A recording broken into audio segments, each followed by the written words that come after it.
Toscana, oggi uno qui a Navacchio, alla scherma, e finalmente siamo qui a restituirvi quello che vi spetta alla fine, in forma di questi defibrillatori che possono salvare la vita a molte persone.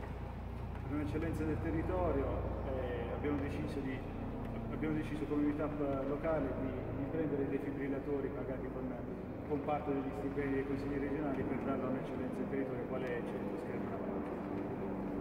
Noi accettiamo volentieri questo bel regalo che sicuramente lo metteremo a disposizione di tutte le persone che gravitano dentro la nostra struttura e quelle che abitano nella zona, sperando che non abbiano mai bisogno, comunque sanno che c'è un punto qui dove possono venire in caso di necessità a essere soccorsi.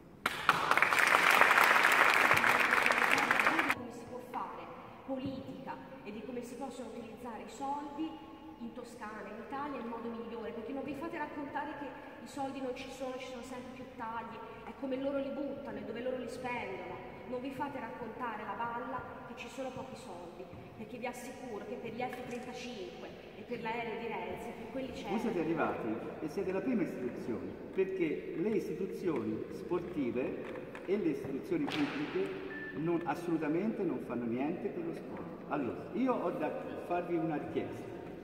Siccome adesso siamo in campagna elettorale e solamente in campagna elettorale ci si ricordano di tutti i problemi, come durante l'anno olimpico ci si ricorda di tutte le discipline, anche noi, che siamo la scherma, che nessuno ci conosce e che nessuno nemmeno sa che cosa significa, che cosa facciamo, a chi ci rivolgiamo. Qui dentro, in questa struttura che noi abbiamo costruito, noi, Circolo Scherma Navacchio, che abbiamo festeggiato 40 anni 3 anni fa dalla fondazione, quindi noi